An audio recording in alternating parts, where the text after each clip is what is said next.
fue una etapa, una historia de nuestra vida, mala, donde hemos tenido que pasar generaciones para perder ese odio de cuidado con aquel que mató, y cuidado con aquel que mató. Eso es malo, eso es malo, eso va a una semilla de padre a hijo, y vamos a tener que recordarlo para los que vienen detrás, recordar esto que ha pasado, porque si no lo estamos aquí para contarlo, quedaría en saco roto, en el olvido, en el olvido, en el olvido, en el olvido.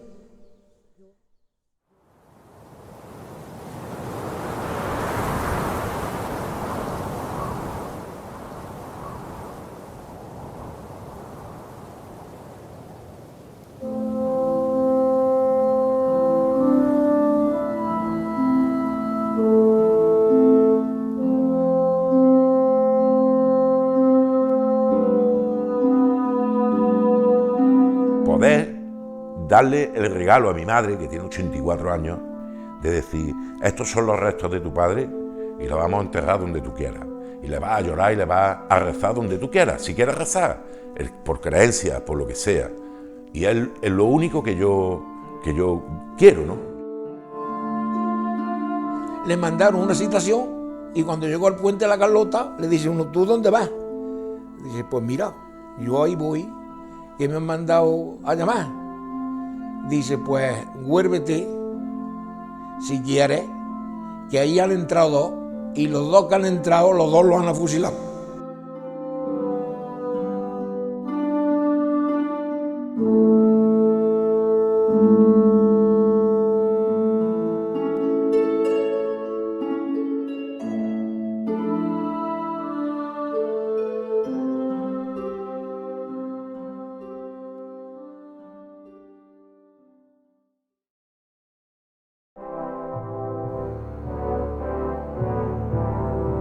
El siglo XX se inicia en España con el reinado de Alfonso XIII, que comenzó cuando este monarca accedió al trono en 1902.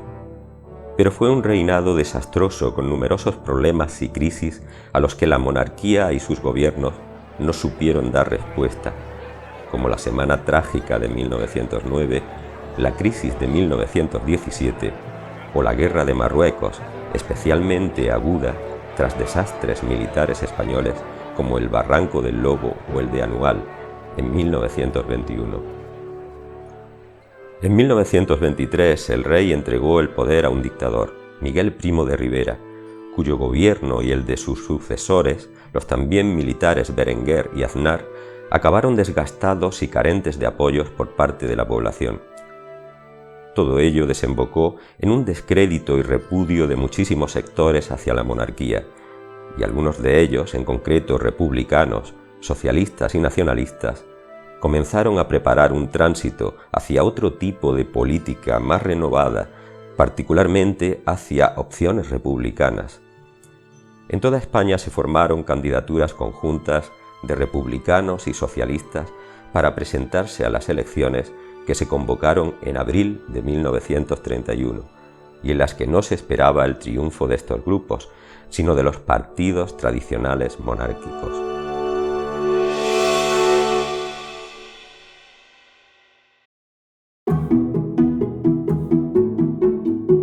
De este modo, el 12 de abril de 1931, se celebran elecciones locales en España, saltando la sorpresa de que resultan vencedoras en las grandes ciudades y en muchos pueblos las candidaturas de carácter republicano. 2 días después de esa sorpresa electoral, el 14 de abril, la voluntad de la nación es clara y se proclama la Segunda República Española.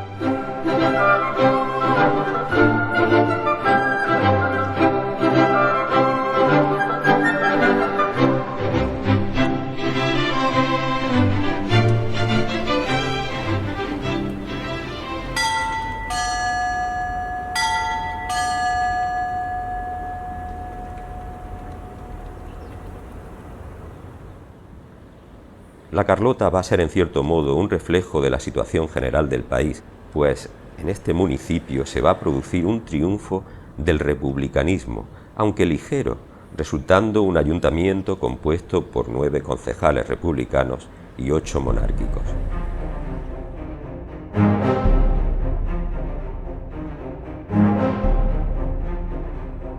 Los dos partidos republicanos que tuvieron el protagonismo local en este momento fueron el Partido Socialista Obrero Español, con Francisco Afán Otero a la cabeza, y el Partido Republicano Autónomo, que tenía como presidente a Manuel Luque Melero.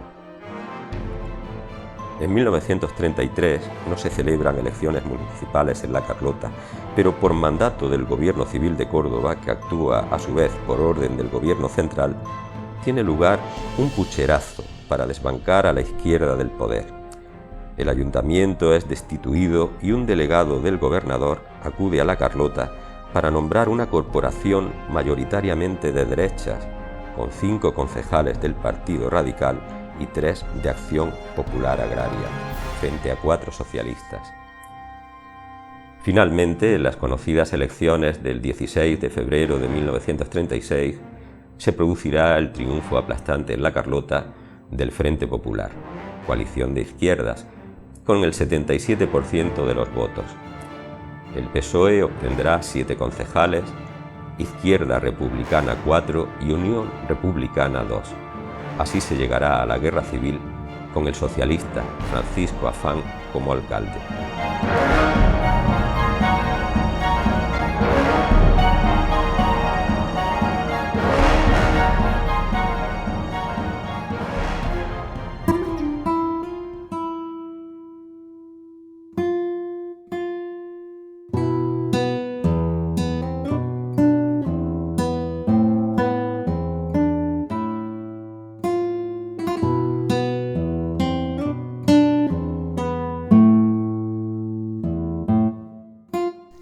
La proclamación de la Segunda República trajo la ilusión por el cambio, sobre todo para las clases trabajadoras más desfavorecidas y fundamentalmente para los jornaleros campesinos.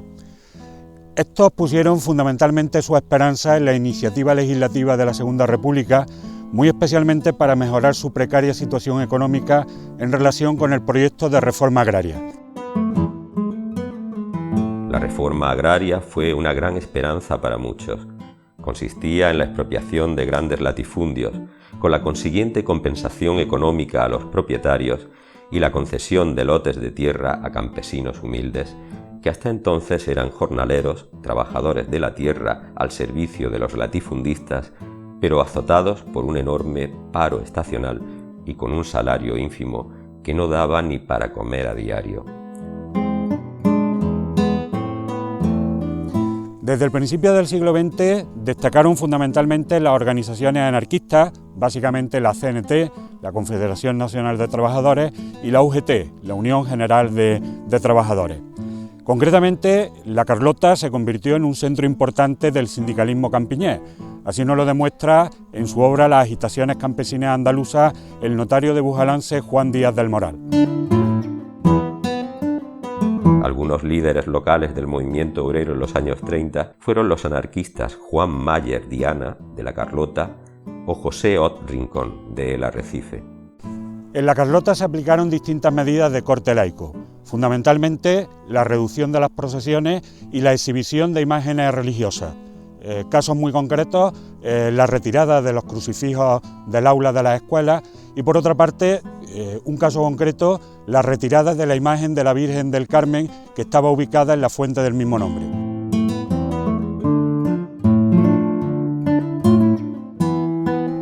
Así, por ejemplo, la calle Concepción, que pasó a denominarse del 14 de abril, la calle del Rosario, que recibió el nombre de Joaquín Costa, y la plaza de la Iglesia, que fue rebautizada con el nombre de Pablo Iglesias en honor al fundador del Partido Socialista Obrero Español.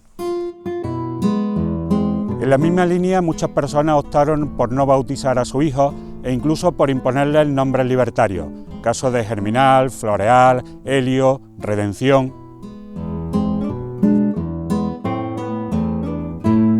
Por estos simples hechos, hoy considerados como totalmente normales, muchas personas fueron acusadas simplemente por haber pertenecido a un sindicato, por haber sido beneficiarios de la propia reforma agraria, de tal manera que esa acusación le llevó posteriormente a ser perseguidos en lo que podríamos denominar una acción de simplemente venganza ciega. Venganza ciega, venganza ciega, venganza ciega.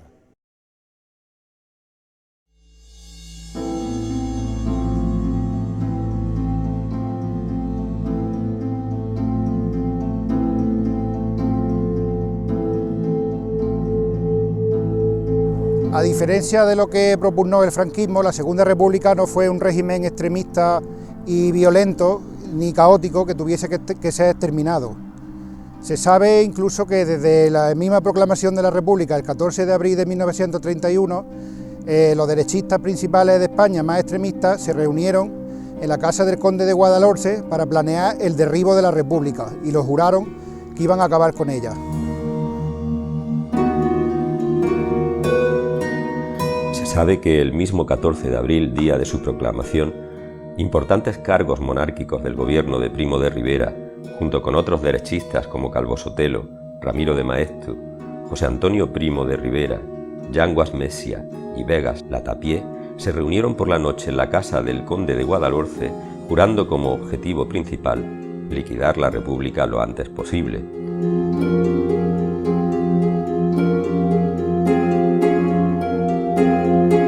Otro hito importante sería la Sanjurjada de 1932, verdadero golpe de Estado ocurrido el 10 de agosto de ese año y encabezado por el general Sanjurjo con la colaboración de otros personajes y militares monárquicos.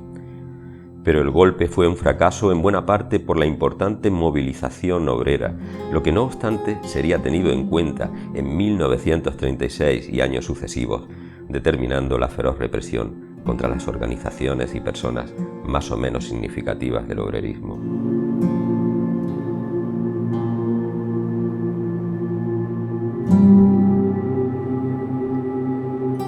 Tampoco la Iglesia vio con buenos ojos al nuevo régimen democrático, llegando a afirmar el cardenal primado de Toledo, Pedro Segura, que la maldición bendita caiga sobre España si llega a consolidarse la República.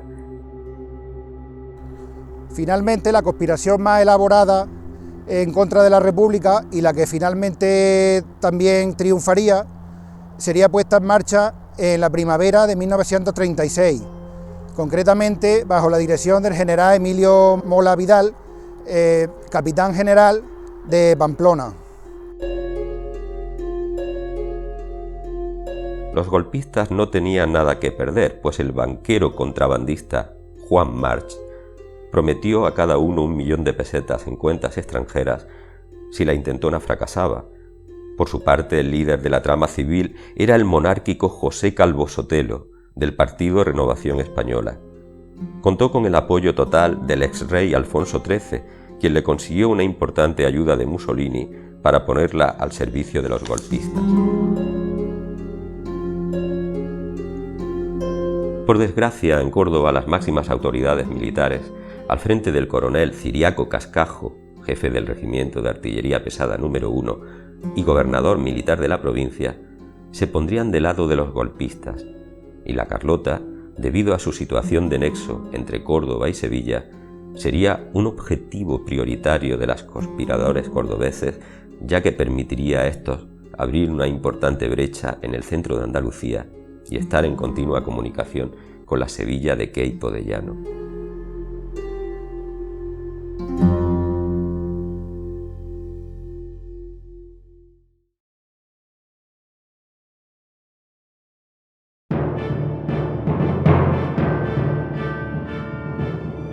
Porque tenemos que construir y llevar un camino grande y seguir llevando sobre los hombros de los españoles el sueño legendario y tradicional de la juventud española forjará, y la forjará porque lo está jurando por su sangre propia. ¡Fuera España en pie!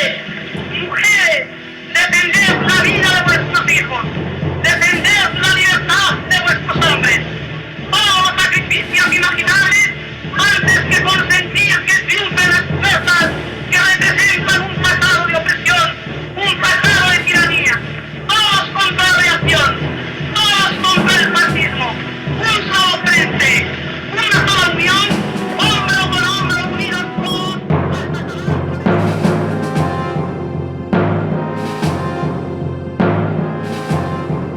El 18 de julio de 1936, en todas las ciudades y pueblos de España, incluido el de la Carlota, se oye por la radio que en Marruecos se había sublevado un regimiento de militares.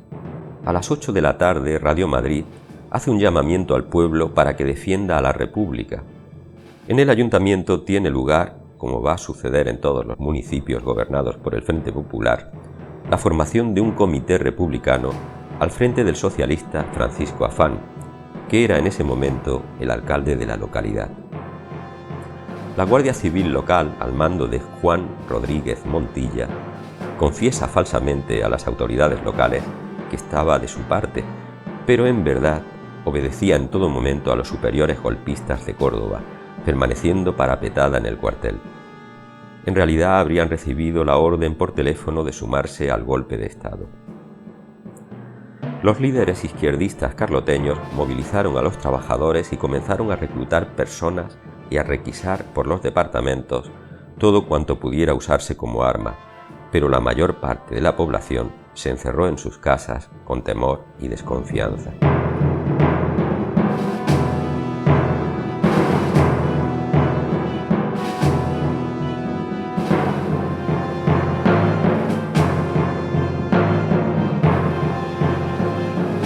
El 19 de julio, a mediodía, comenzó de verdad la guerra civil para el pueblo de la Carlota.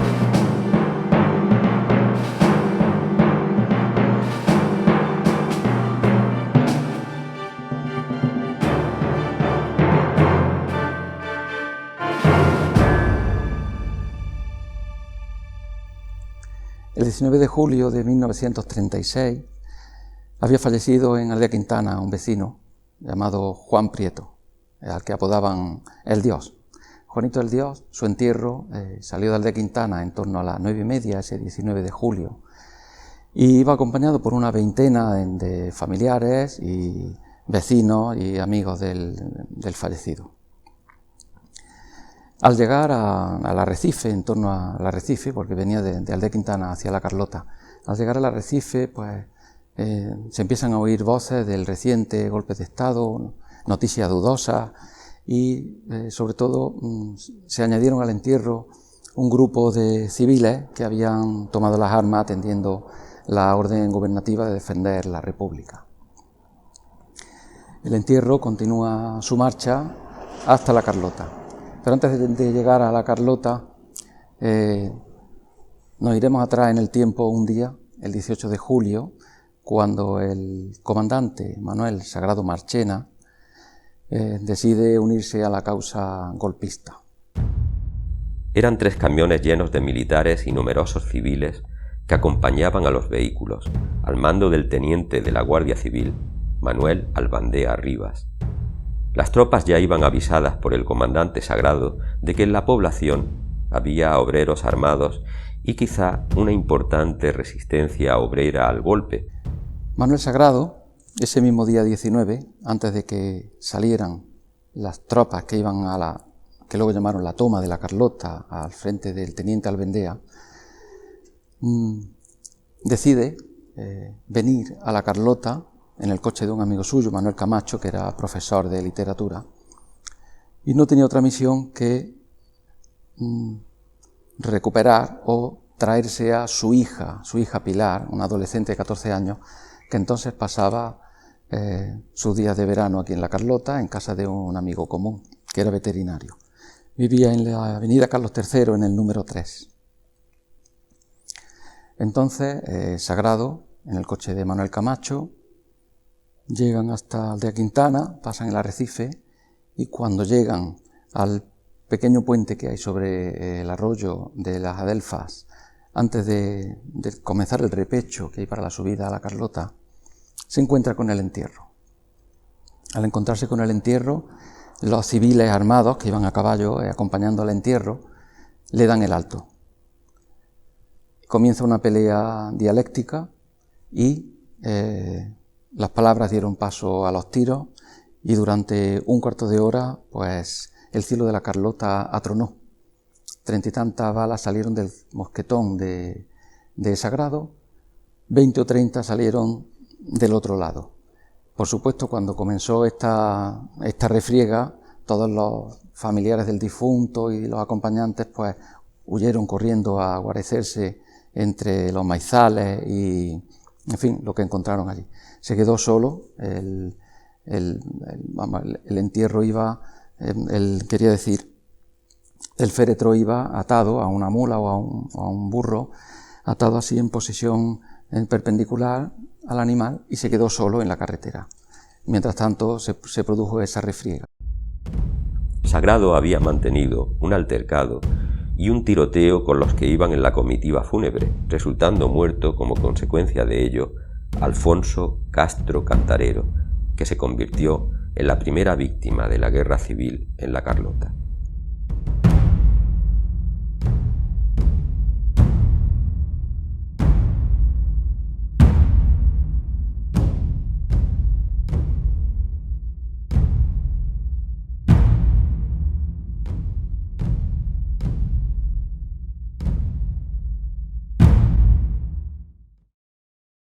Como consecuencia de este tiroteo, falleció el vecino de Aldea Quintana, Alfonso Castro, al que apodaban el Pavo. Recibió un disparo en el costado. También resultaron heridos 2 personas más de ese lado. Por su parte, Sagrado fue herido en la mano izquierda y también en el cuello. Al resultar herido, pues rápidamente se montaron en el coche y volvieron, Sagrado y Manuel Camacho, volvieron para Córdoba. En la cuesta de Rodamonte se encontró con las tropas franquistas que venían a la toma de la Carlota, al frente del teniente Albendea, a quien le encomendó encarecidamente que trajera de vuelta sana y salva a su hija Pilar. Sagrado continuó para Córdoba y Albendea pues realizó lo que luego se denominó la toma de la Carlota, que eso ya es otra historia, pero sí sabemos que en los camiones que llevaba el teniente Albendea, esa tarde, en uno de ellos marchó su hija Pilar para Córdoba y la llevaron al gobierno civil, donde fue recogida por su padre. Al inicio de la guerra civil, Sagrado trajo a toda su familia a vivir a la Carlota, muy cerca de la plaza de la iglesia, en una casa de algún conocido, donde entendía que aquí podía estar a salvo, ya que este pueblo pues, fue tomado por las tropas franquistas prácticamente desde el primer momento y entonces lo consideraban una zona segura. Por su parte, el entierro continuó su marcha hacia la Carlota, esta vez ya con un muerto más, por desgracia. Y la viuda de Alfonso Castro, que bueno, tenía 6 hijas, y estaba embarazada en ese momento. Su hijo, cuando nació, le pusieron de nombre Alfonso, como a su padre. Pues como decía, esta viuda pues tuvo que reconocer que el fallecimiento de su marido fue a causa de hemorragia interna. No consta en el acta de defunción que fue herido por bala, ni de un bando ni de otro, en fin. Supongo que en un intento de que esto no le fuera a perjudicar para una posible pensión de viudedad o cualquier tipo de prestación que le correspondiera. Al llegar al puente del arroyo Guadalmazán, las tropas fueron recibidas por las fuerzas locales de la Guardia Civil y desde allí comenzó su despliegue y entrada hacia la población.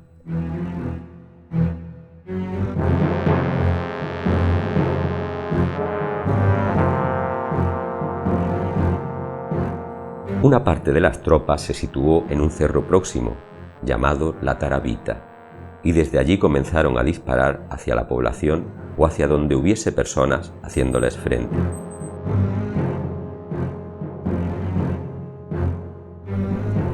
Después de que las tropas rebeldes, que vienen en forma de columna con varios vehículos desde Córdoba, pasan por la aldea Quintana, al parecer, y por el arrecife, disparando a diestro y siniestro, sembrando un poco de miedo entre la población, hasta que llegan al cerro de la Tarabita, que está a mis espaldas. Al parecer ahí, como no sabían exactamente en qué situación se encontraba la población de la Carlota, digamos en el interior del pueblo, se detienen, toman posiciones desde el cerro de la Tarabita, por un lado, y por el otro lado intentan rodear un poquito la Carlota antes de entrar directamente dentro de la población. Desde ahí establecen un puesto de observación y de hostigamiento, comienzan a disparar hacia el pueblo y hacia la zona del Rinconcillo. donde hieren a uno de sus habitantes a larga distancia, y después comienzan ya a establecer sus posiciones hasta que desde la Guardia Civil, desde el cuartel de la Guardia Civil de la Carlota, se percatan de que ya han llegado los refuerzos y desde esa comandancia directamente organizan el encuentro con las tropas que venían desde Córdoba. Y en ese momento es cuando se produce el engaño, parece ser, desde el comandante de la Guardia Civil hacia el alcalde y algunos miembros más de la corporación, y los hacen creer que es conveniente entrevistarse con las tropas que vienen desde Córdoba, al cual engaño cede el alcalde y algún concejal más, y acompañan a la Guardia Civil a encontrarse con las tropas rebeldes que estaban apostadas en el puente sobre el río Guadalmazán. Y es ahí donde se produce la detención del alcalde y algunos más, y su posterior retirada hacia Córdoba. A partir de que es capturado el alcalde y el teniente de alcalde, Escribano, ya las tropas rebeldes comienzan a entrar en el pueblo y proceden a la dominación del propio pueblo, provocando tiroteos, provocando básicamente miedo entre la población, que corría de un lado para otro sin control ninguno.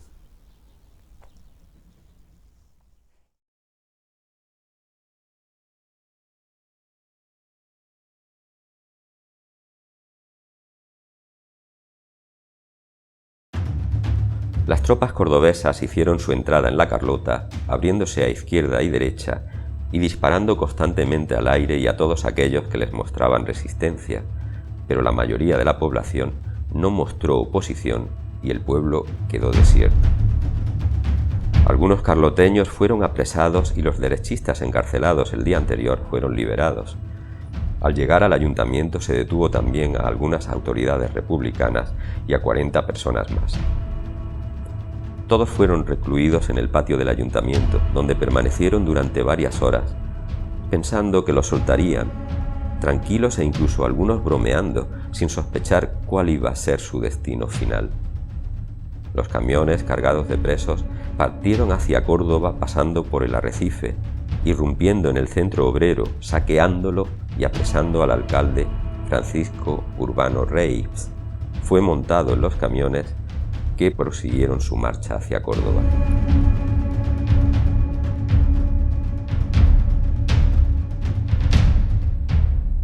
Al parecer, algunos presos que debían haber sido conducidos a la cárcel de Córdoba, ante la falta de sitio en esta, fueron fusilados en la Cuesta de los Visos, poco antes de llegar a la capital.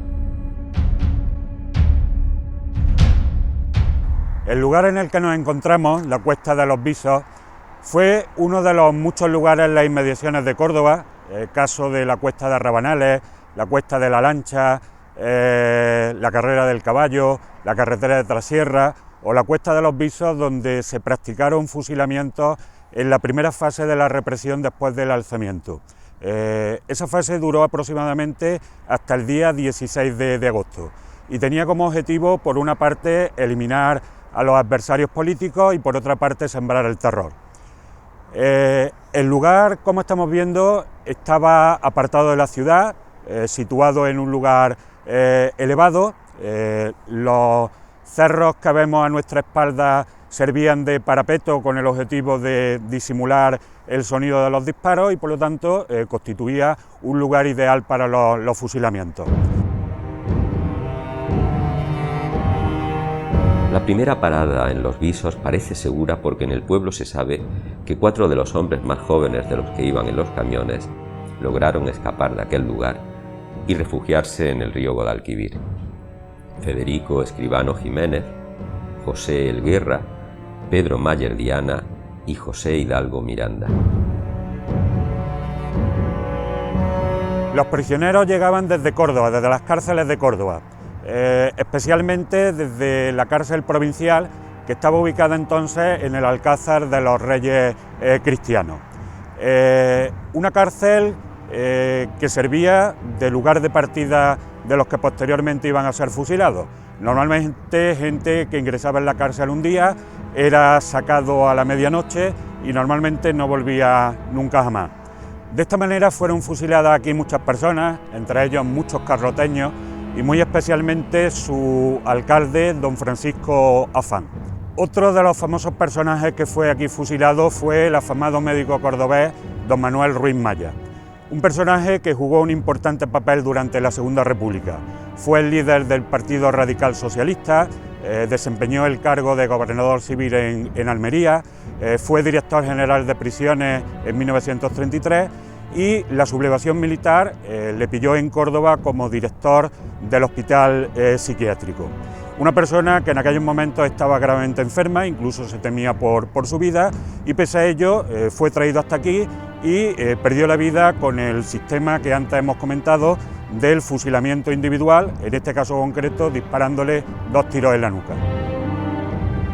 Sea como fuere, lo que es seguro es que entre los capturados aquel 19 de julio, en que la Carlota cayó en manos de los golpistas, iban el mismísimo alcalde republicano, Francisco Afán Otero, su hijo Diego Afán Moreno, el alguacil Juan Cruz Gálvez, el primer teniente de alcalde José Escribano Jiménez y su hermano Federico Escribano Jiménez, Francisco Romero Tristel, Francisco Urbano Reis, José Zafra Delgado y Francisco Zafra Pino, entre otros muchos cuya nómina completa aún se desconoce, pero que fuentes fidedignas, tanto orales como de prensa, indican que alcanzaba la 40 de hombres.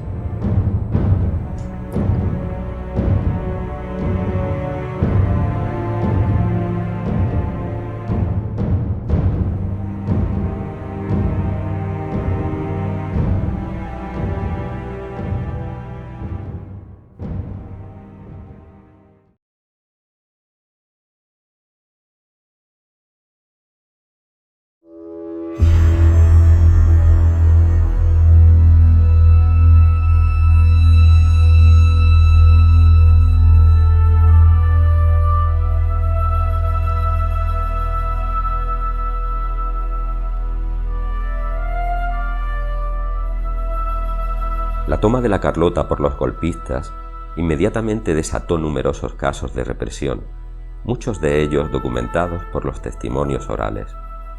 La represión estuvo dirigida principalmente hacia oponentes o personas desafectas a la causa o cruzada fascista, puesto que la Carlota fue un municipio con una importante actividad obrera y sindicalista durante los tiempos de la República e incluso desde las primeras décadas del siglo XX, sería por ello objeto de una sangrienta represión, hasta el punto de que se trata del 9º pueblo de Córdoba con más ejecuciones, lo que no es baladí si tenemos en cuenta su tamaño relativamente pequeño, y que Córdoba fuese una de las provincias que más sufrió la represión de toda España.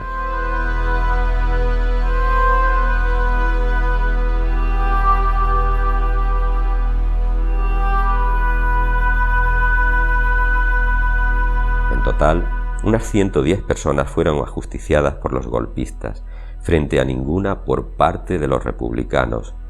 La guerra civil se convirtió así, junto a la fiebre amarilla de 1800, en una de las 2 grandes hecatombes demográficas para esta localidad. La represión dirigida a políticos y funcionarios locales fue máxima, hasta el punto que se puede considerar que hubo una auténtica operación de limpieza de la cúpula socialista de la Carlota y de desarticulación del ayuntamiento democrático.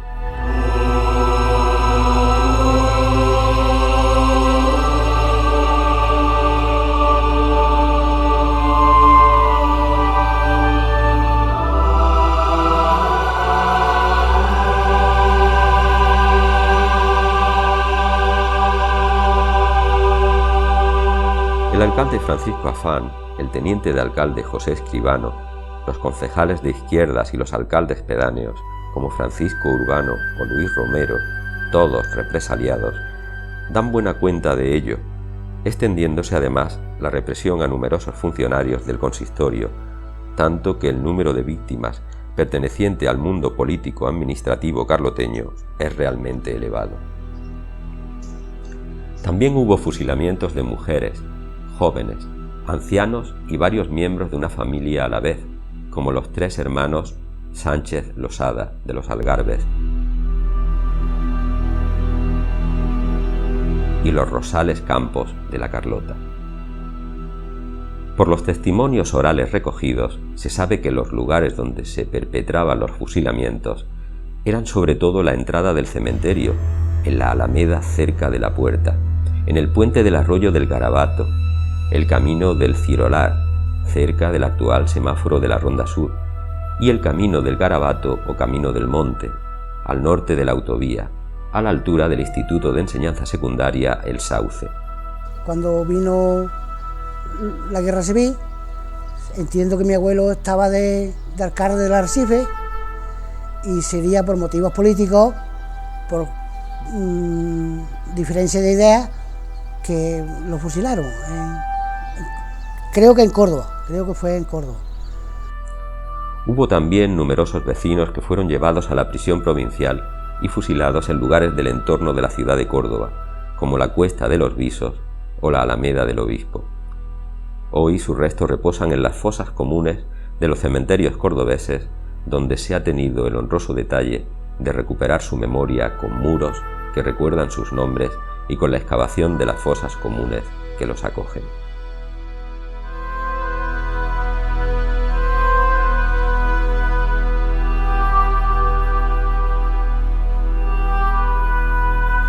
Que cuando el levantamiento fascista, a los pocos días, fueron a casa de mi abuelo, ¿no? Tenía 2 hijas, Soledad, mi madre, y otra hija que murió. Y fueron a por él, por la noche: Rafael, vámonos, que han detenido un montón de gente y no sabemos lo que está pasando. Vámonos, que vienen a por nosotros, que nos han denunciado. No sabían ni quién era, ni nada. Simplemente mi abuelo le dijo que no se iba, que tenía 2 hijas y que a él no había hecho nada. No había hecho nada porque iba a tener miedo, ¿no? Ellos se fueron, mi abuelo se quedó, y esa misma noche fue la Guardia Civil a detenerlo. Claro, cuando uno tenía unas ideas políticas, los mismos del pueblo que eran contrarios podían denunciar casos de que fulano era de un partido o de otro, y nada más que por eso simplemente te podían fusilar, había poder para fusilarte tranquilamente, sin, creo que ni juicio previo ni nada, ¿no? Nada más que te montaban, escuchaban, en un camión y te llevaban o bien a las puertas de un cementerio o las puertas de los ayuntamientos y allí te fusilaban. Contaba mi abuela que le dijo: tranquila, Sole, que yo no he hecho nada, que ya mismo estaré aquí. Y ya mismo no estuvo aquí. Sí, esa misma noche lo fusilaron a él y a sus 2 hermanos, junto a 4 personas más, por lo que cuenta Cristóbal Romero, hijo de Francisco Romero Tristel, que fueron fusilados junto con 4 personas más en la parilla del cementerio. Pues cuando empezó la guerra fueron a recogerle las armas, se las recogieron y a los 4 o 5 meses fueron otra vez, le llamaban los caballistas, creo, según él, para que fueran al cuartel que se la iban a dar. Como aquí no hubo guerra, no hubo frente, bueno, pues te damos las armas.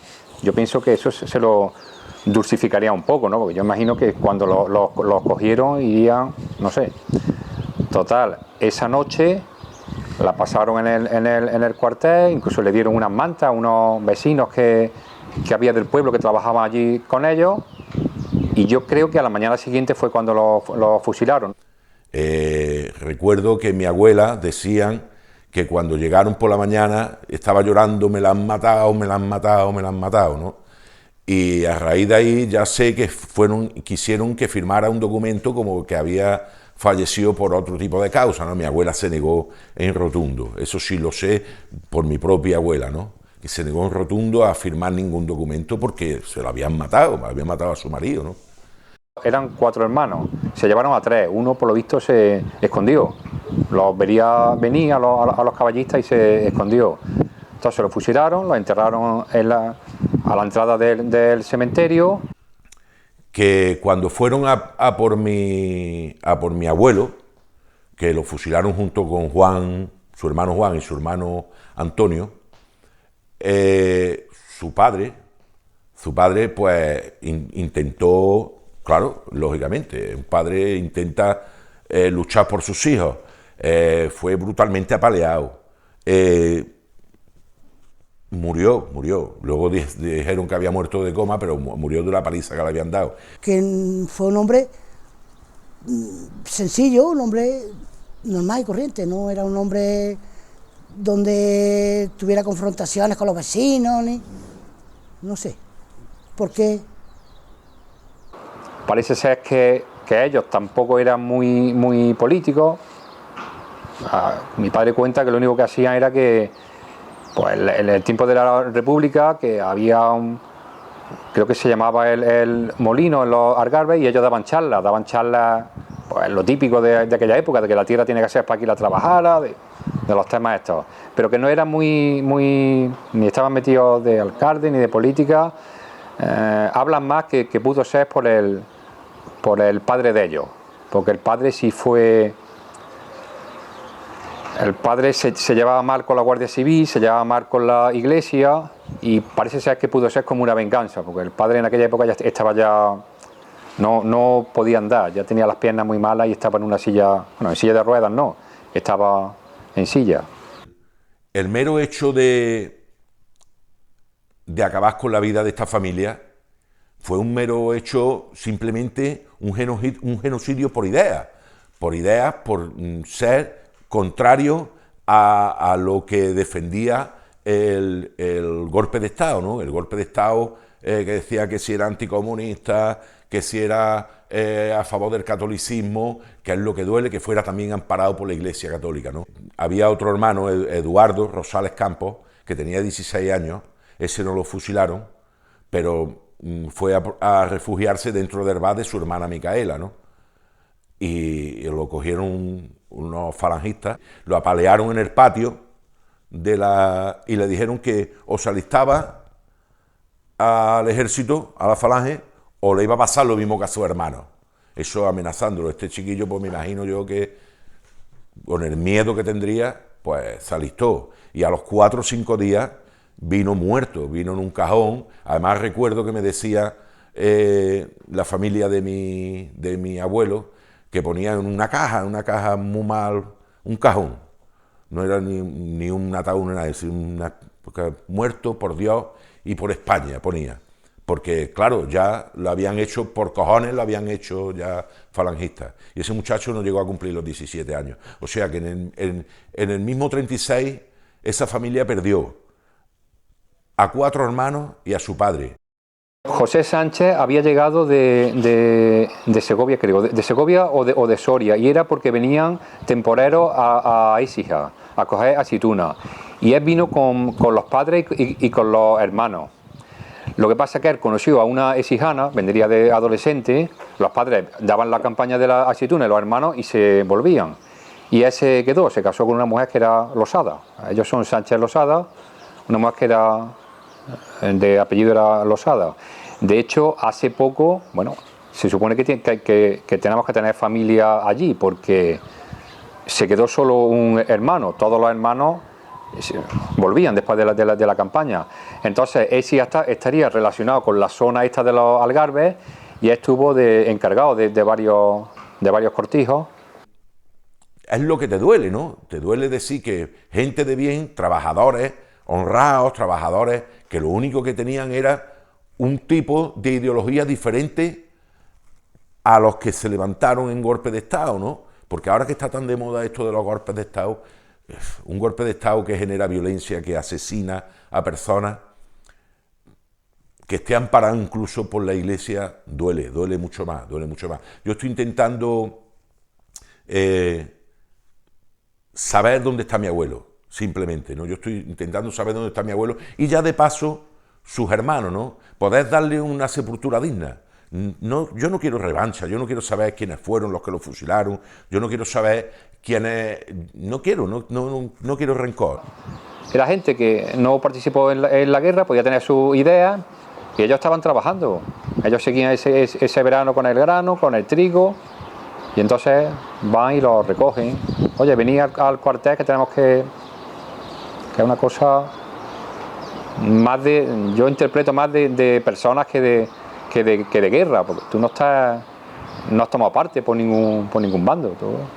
Eso sí, tienes una idea, pero bueno, las ideas las tiene todo el mundo.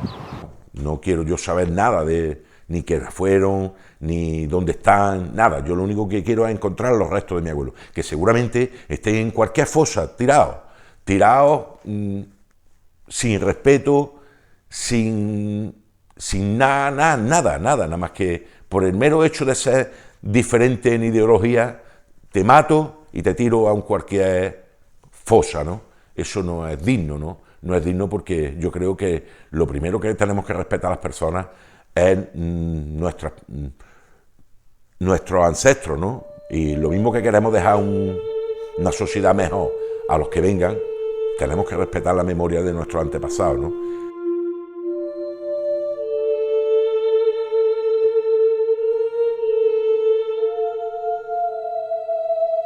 La represión no solo se dirigió contra las personas de forma física, sino que a menudo tuvo un carácter económico, es decir, fue una represión destinada a apropiarse mediante saqueo y rapiña de los bienes de las personas de izquierdas fusilados o huidos a la zona republicana. Así, por ejemplo, José Escribano Jiménez, primer teniente de alcalde de La Carlota. Los fascistas carloteños aprovecharon su muerte para apoderarse de sus bienes y de su dinero, dejando a su esposa e hijas en la más absoluta indefensión. La represión económica hacia su familia tuvo dos vertientes. Por un lado, los fascistas saquearon la casa de José, y por otro, su esposa, Rosario Gómez Granados, no cobró más ninguna mensualidad de su marido, quien tenía una paga como sargento retirado de regulares.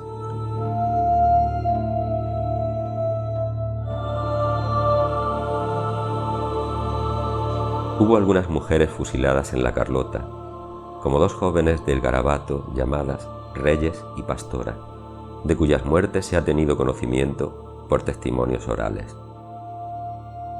Otra medida represiva habitual contra ellas fue el rapado de la cabeza, a fin de que quedaran humilladas y señaladas. También se les solía obligar a beber en público aceite de ricino, un potente purgante que provocaba la humillación de las represaliadas, a la vez que se les daba un paseo por el pueblo ante la mirada de la población y se les obligaba a cantar el Cara al Sol o hacer el saludo fascista. La tía de mi madre, Carmen Rosales Campos, que en ese momento estaba soltera, intentó ayudarlo, ¿no? Pero no, lo único que consiguió fue que la detuvieran, la pelaran a rape, la tuviera presa, la hartaran de aceite de ricino y la pasearan por el pueblo en señal de escarmiento, ¿no? Eso le ocurrió a Carmen Rosales Campos. Eso es lo más bajo que se puede hacer a un ser humano, porque si le quitas la vida, mira, pero señalarlo delante de la gente, ¿por qué? Por el mero hecho a lo mejor de no compartir ideas, ¿no? Eso es lo que verdaderamente causa estupor, ¿no? Mi abuela tuvo como que tener una relación con una persona para poder sacar a la familia adelante. La última no es hija de mi abuela de padre, sino de madre solo. Por aquello, encima que para que veas lo duro que es la vida, encima que te matan a tu marido, pues tienes que hacer cosas para poder sacar a tu familia adelante. Un caso realmente trágico sucedió a una madre y una hija del segundo departamento, Antonia Gálvez García y Dolores Romero Gálvez. Estas fueron asesinadas por el guardia Galiánez con motivo de una venganza personal. Antes de ser ejecutada, Dolores, de 16 años de edad, fue violada por sus verdugos. Buenas tardes. Acompáñenme al cuartel, que las han requerido para declarar. Vamos. ¿Por qué? Nosotros no sabemos nada ni hemos hecho nada. Vamos. Venga, al cuartel. Venga.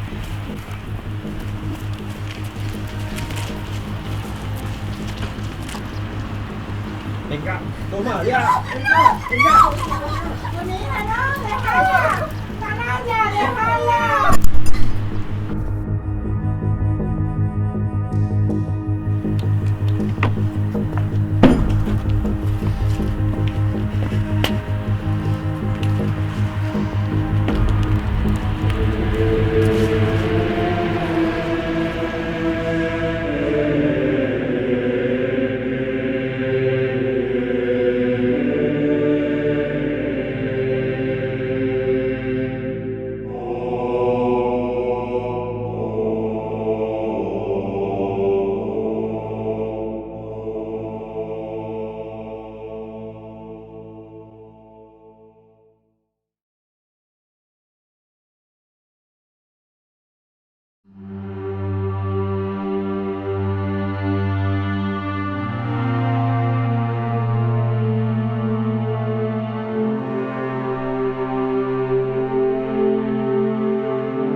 Sobre las víctimas documentadas en la Carlota sorprenden dos hechos.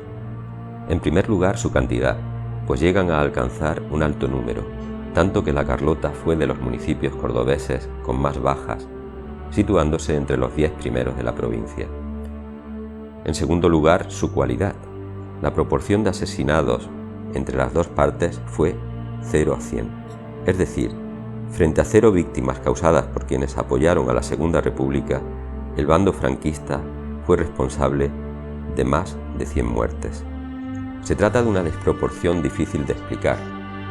¿Hacía falta matar tanto para afianzar el dominio de una población mediana cuando en otras poblaciones similares no hubo tantas matanzas? ¿Por qué esa hazaña de los golpistas de la ultraderecha del 36 con la Carlota?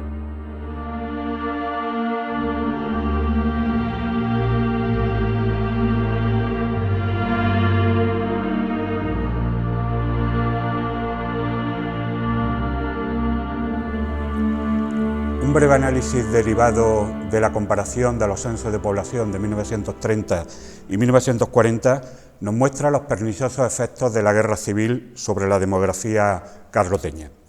En esta década la población creció en torno a un 9%, hasta alcanzar los casi 8.900 habitantes.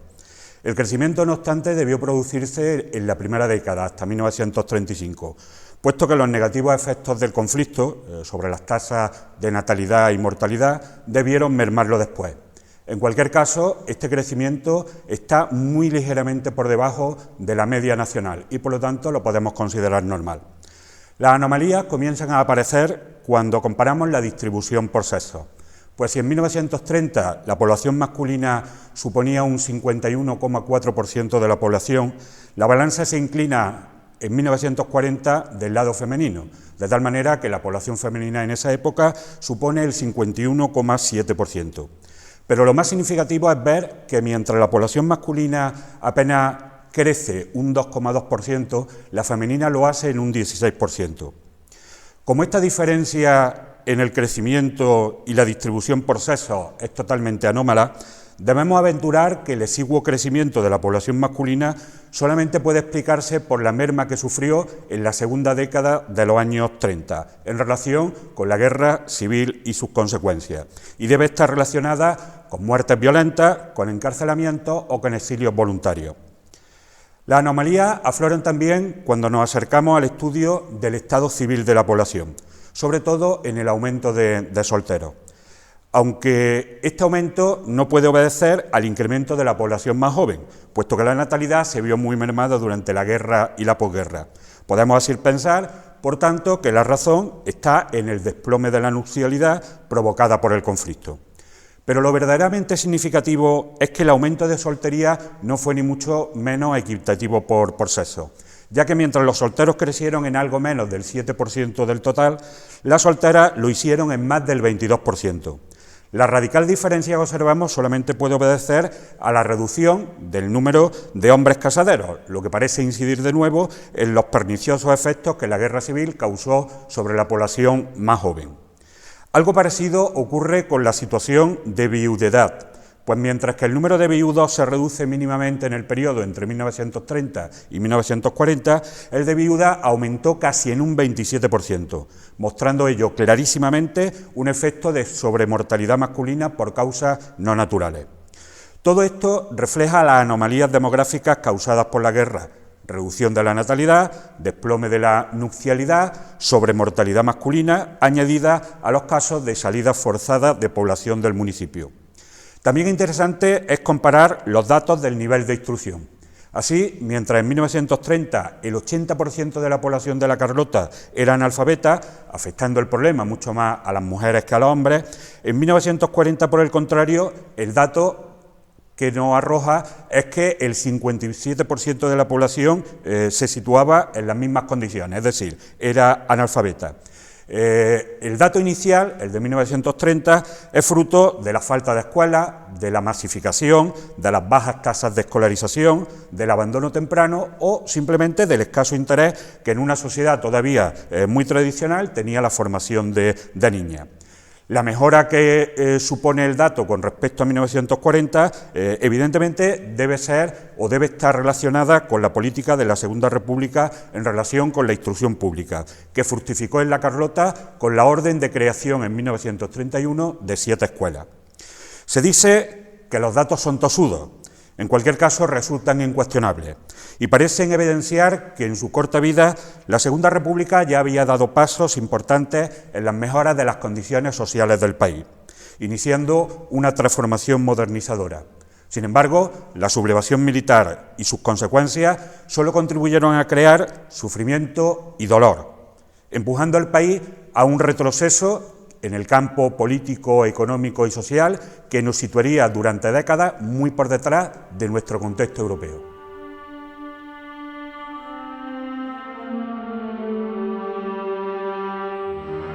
Finalmente, nunca debemos perder de vista las causas generales que subyacen en este conflicto. A este respecto, debemos recordar que los golpistas dieron instrucciones precisas para producir un gran daño a la población civil opuesta al golpe de Estado, como esta instrucción reservada número 1 del general Mola de abril de 1936. Producido el movimiento y declarado el estado de guerra, se tendrá en cuenta que la acción ha de ser en extremo violenta para reducir lo antes posible al enemigo, que es fuerte y bien organizado. Desde luego serán encarcelados todos los directivos de los partidos políticos, sociedades o sindicatos no afectos al movimiento, aplicándose castigos ejemplares a dichos individuos para estrangular los movimientos de rebeldía o huelga, de rebeldía o huelga, de rebeldía o huelga, de rebeldía o huelga, de rebeldía o huelga.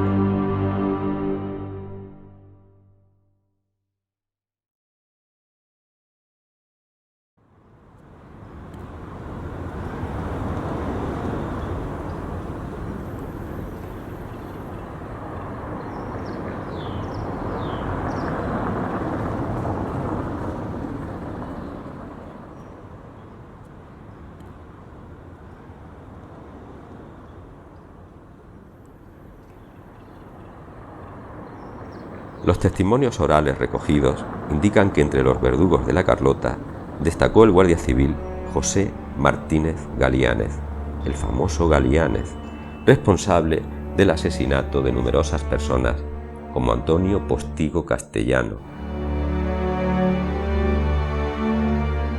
Isabel Herrera Gracia, que era la comadre misma del guardia, o los 3 hermanos Sánchez Losada de los Algarbes. Otro sicario tristemente famoso fue el Betunero, un pordiosero limpiabotas que había llegado a la Carlota, huyendo de la guerra, y que se alistó a la falange local para llevar a cabo la ejecución de las personas escogidas. Pero al margen de estos sicarios o revanchistas, muchas veces verdaderos oportunistas, los auténticos responsables fueron los acusadores y poderosos del pueblo. Estos se reunían en comisiones de auxilio que indicaban y ordenaban diariamente qué personas tenían que ser represaliadas. Algunos mayores recuerdan lo que llamaban la sala de la sentencia. Tras elaborarse la lista de personas a fusilar, guardia civil, falangistas, miembros de la Guardia Cívica y requetés cumplían la funesta decisión. A la paz de Dios. Buenas noches. Traigo noticias. He encontrado a varios rojos peligrosos en la zona de los Algarbes, conocidos por haberse opuesto al alzamiento. Están intentando armar a gente. Han repartido fusiles entre el comité de rojos para oponerse a los patriotas. Sí, fueron los mismos que desarmaron a varios hombres de bien. Hombres que se pusieron de parte de las gloriosas fuerzas nacionales. Esos también participaron en más de una huelga, poniendo en peligro los derechos legítimos de los propietarios de las tierras.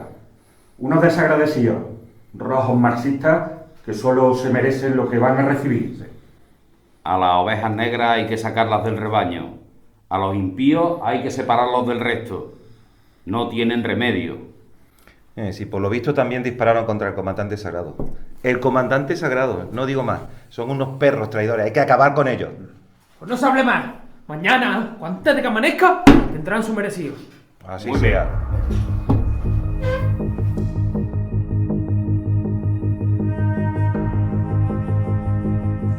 Venga, vamos, venga, tira para el cementerio, que te vas a mudar allí para siempre. Venga, venga, me cago en la leche, pero... ¡Falta! ¡No le llames al cementerio! ¡Yo no he hecho nada! ¡Déjalo! Va a quedar aquí. Va a llevarlo con la fosa.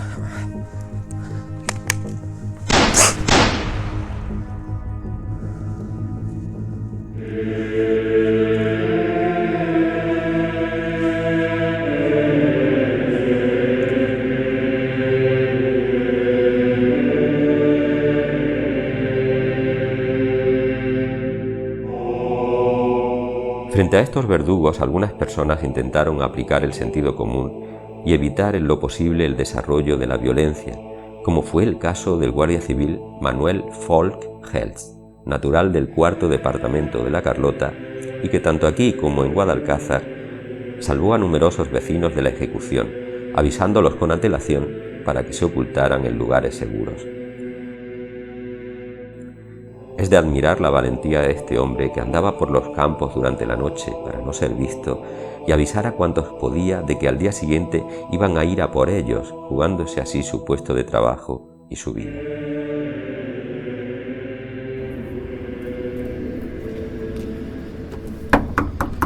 ¿Quién es? Ana, soy el Moreno. ¿Qué quiere usted ahora? Ana, dile a Fernando que se vaya y se esconda ahora mismo en la Marota, que mañana vienen a buscarlo para fusilarlo. ¿Pero por qué? Porque si mi Por marido Dios, no ha hecho nada. no digas a nadie que me has visto. Me juego la vida en ello. No digas nada. Muchas gracias, que Dios se lo pague.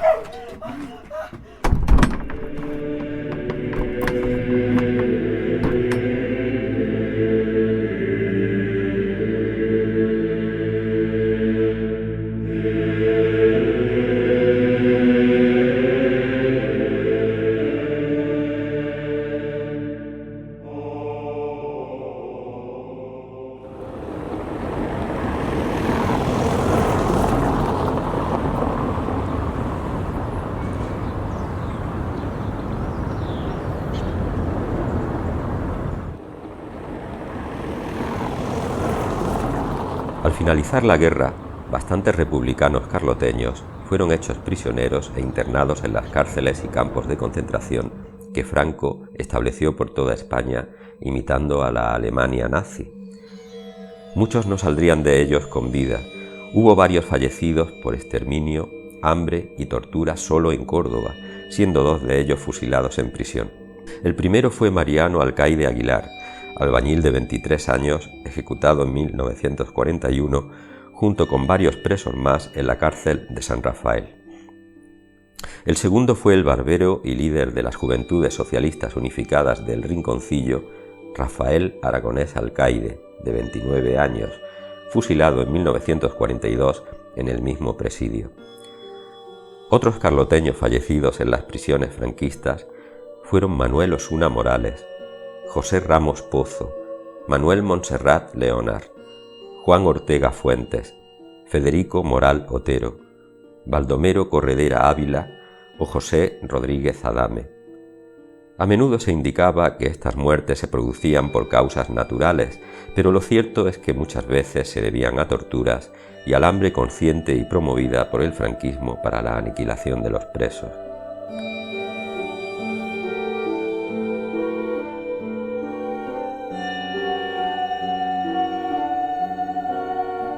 Pese a esas muertes, hubo presos carloteños que tras cumplir condena conseguirían la libertad, como Francisco Carmona Bermudo, concejal socialista de la Carlota,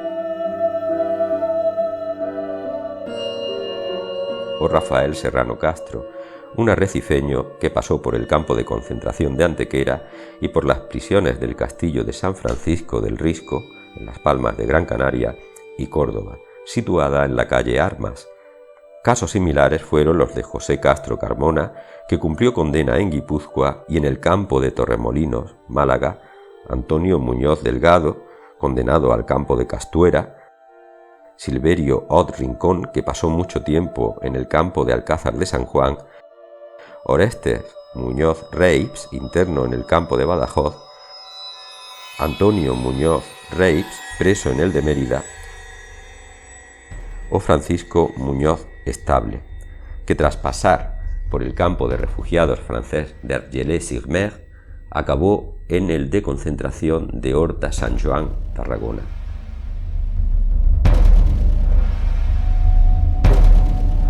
Y claro, cuando yo me encontré, yo no sabía ni dónde estaba, si vi encima, solamente en una vereda, en un chozo, y lo que más me impresionaba con una prima mía, anoche precisamente, claro, ella ya tiene más añitos, ella nació en el 26 y yo en el 33, pues claro, yo estaba muy chico. ¿Qué viene? Con la que decía que viene, yo, ¡pum!, tirado a cuerpo tierra, donde fuera. La barriga llega en pina y todo, yo no miraba nada más que la presión aquella tan grande, y mayormente me gusta contarlo por eso, por la presión que cogí tan grande. Aquello cuando miraba así, aquello estamos en los callejones, tendría unos espacios, yo no puedo calcular bien el espacio que tendría, mucho no tenía un barracón de como lo llamaban aquello, de uno del otro, pero estaba todo lleno, la gente estaba afuera, ya para que le diera al aire o por lo que fuera, y cada uno estaba en los callejones aquellos. Y allí llegaron y nombraron, pues ya le di un beso, me tuvo que tomar una chipitina. Y vámonos. Y entonces nos unimos para atrás, que el hombre, por cierto, del carro me trató muy bien. Había unas charcas allí, llenitas, digo, aquí no puede la gente ni beber, ni lavarse, ni nada de la gota que había. Ese mismo año. Langosta grandísima. Pero que eso y eso es mayormente mi satisfacción, hombre. De contar la presión, yo me quedé como impresionado de la cosa. Y luego ya digo, la molestia fue porque se metió donde se metió.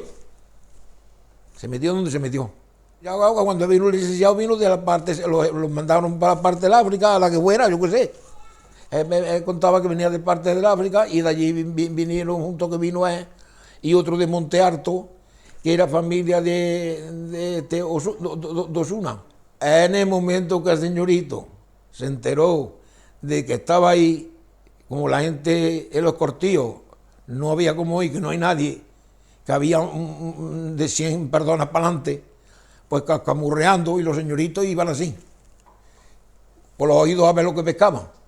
Y le dijo al operador, dice, oye, dice que Antonio ha venido. Dice, sí, Antonio está ahí.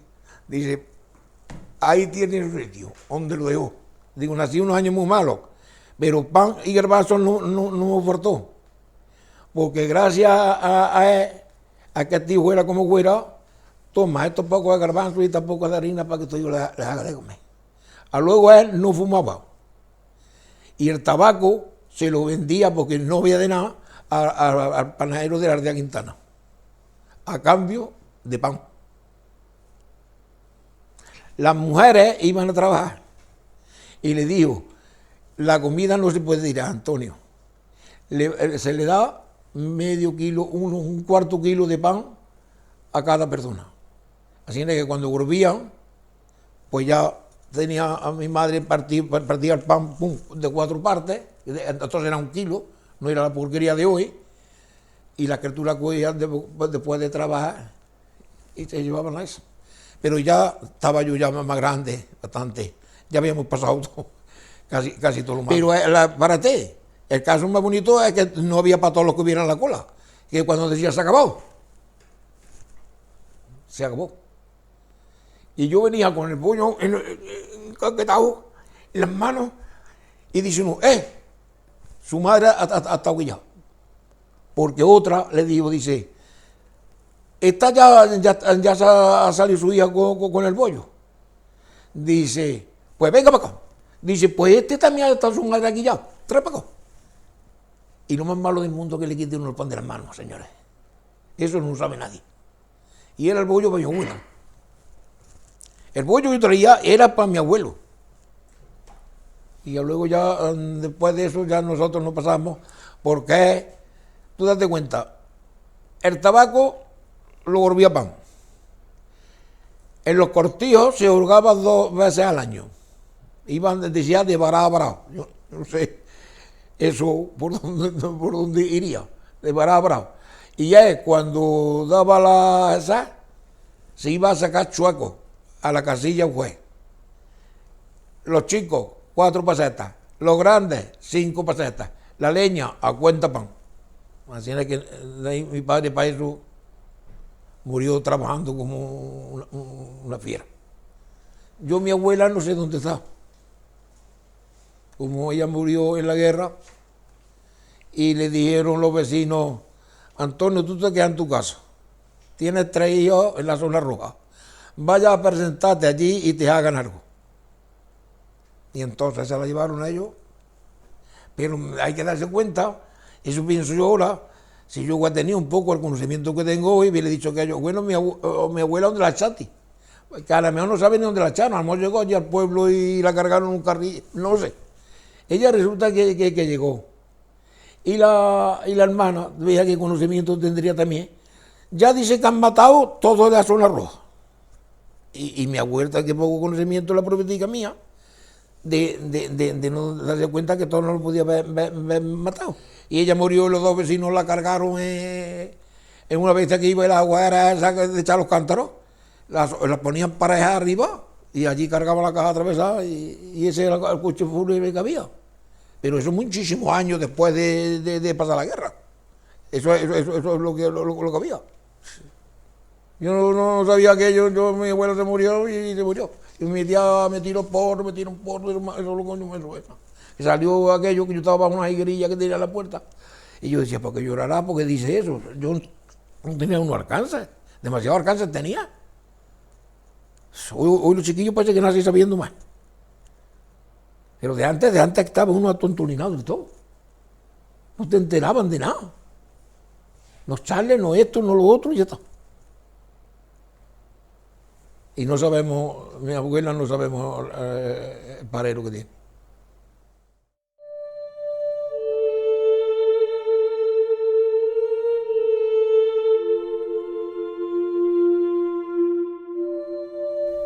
Entre los carloteños que cayeron presa del franquismo tenemos como un caso excepcional de Francisco Carmona Bermudo.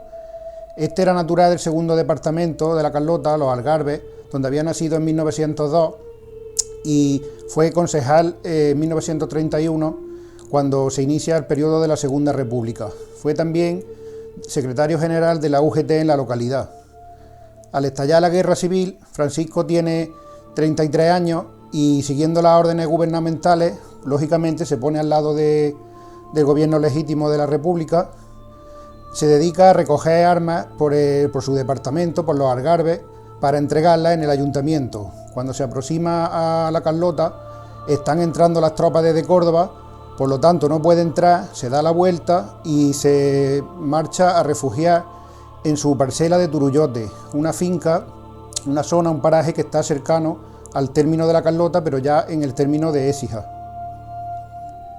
Allí pasa unos días ocultos hasta que el 21 de septiembre de 1936 decide marchar a combatir.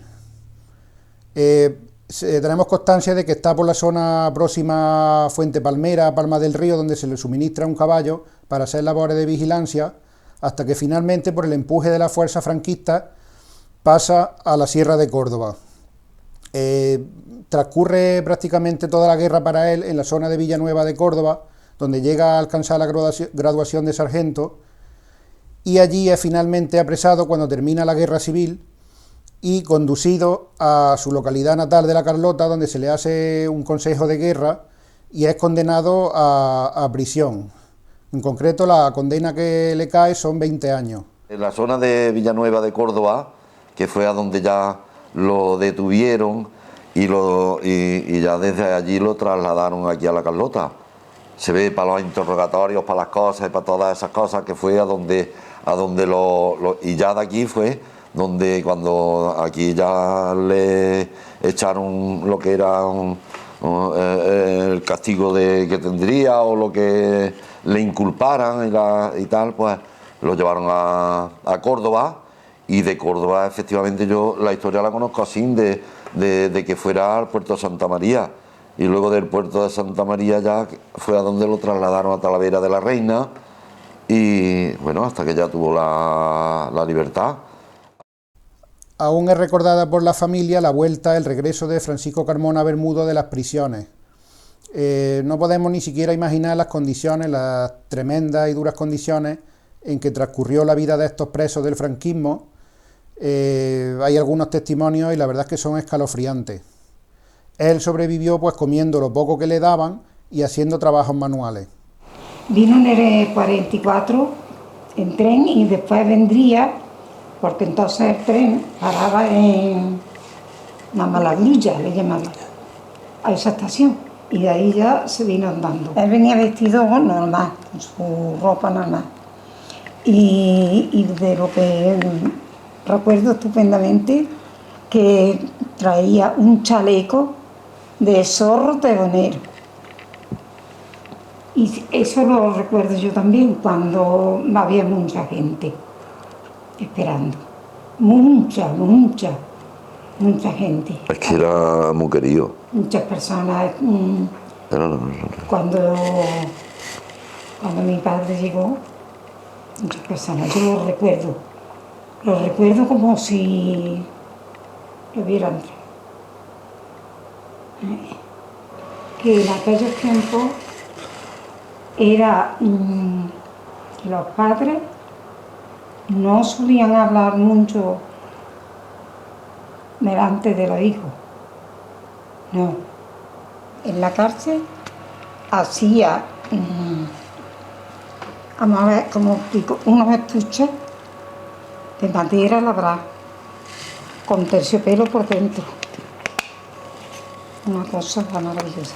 Hacía cordones, le llamaban cordones para las tiaras, ¿no? Unos cordones de seda bastante largos con su... Hacía anillos, zarcillos, el aspecto muy más. De haber pasado muchas calamidades. Un aspecto muy más, delgadito, muy banquiñado y muy... Un aspecto muy más. Sí. Entonces, en aquella casa se formó porque lo quería mucho también. Y entonces, pues, allí muchísima gente. Muchísima. Era un tío muy querido. Muy querido, lo buscaban la gente mucho. Y son personas de las que deberían de vivir toda la vida. Creo yo que valían para buscar la vida tanto a su familia, a su hijo, que como a alguno que viniera pidiendo, que viniera tal.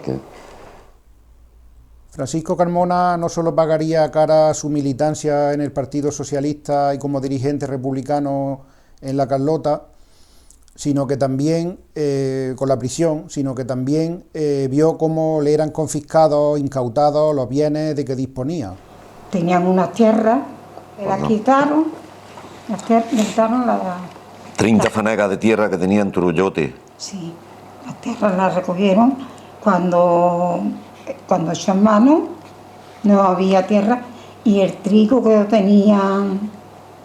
Para recoger la colecta. El trigo lo tenían en la era... Le quitaron el trigo, los trillos, las bestias, todo. Entonces mi madre tuvo que rifar de casa en casa. Tuvo que rifar para podernos sacar adelante y ya. Su familia lo pasó muy mal porque su mujer quedó con una minusvalía que le impedía moverse con libertad y en cierta ocasión fueron a verlo, ella y su hija mayor Valle, a la prisión de Córdoba cuando lo trasladaban hacia otra prisión y la pequeña sufrió un desmayo que según su hija Adela no pudo superar ya nunca a lo largo de su vida, aquel trauma de ver a su padre atado y preso saliendo de la prisión para ser trasladado a otra. Mi hermana la mayor que fue con mi madre a verlo a la prisión, pero era cuando lo estaban sacando para el puerto, no hemos dicho, ¿no? Cuando lo estaban sacando de Córdoba para el puerto. Sí, entonces mi hermana tenía 6 años, no los tenía todavía. Bueno, tenía 6 años y le dio una cosa a la chiquilla, que se quedó sin conocimiento ni habla. En aquel momento que vio a su padre sacarlo, claro, naturalmente lo llevaba amarrado. Entonces la chiquilla, cuando vio a su padre así, le dio eso, y entonces pues yo creo que no se le había acabado de ir a ella la trauma de vivir aquí. Del trauma de la que pasó en aquel tiempo. Estuvo muchos años bárbara. Teníamos una borriquilla, iba tendía en la guerra. Vaya, esa historia sí. Y rifando, buscándose la vida en la borriquilla. Y tumbada porque no se podía poner de otra forma. Pero, madre mía, esas criaturas han pasado lo que no hay en los escritos, porque es sin comida, sin lavarse, sin poder asearse, lleno de...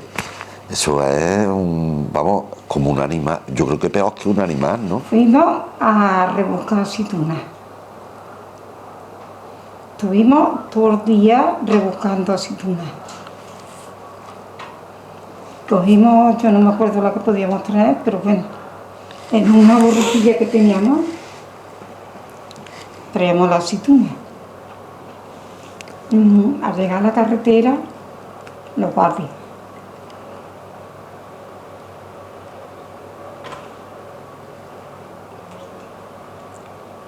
Nos la quitaron y le dieron una guanta a mi padre. Esa guanta me dolió más.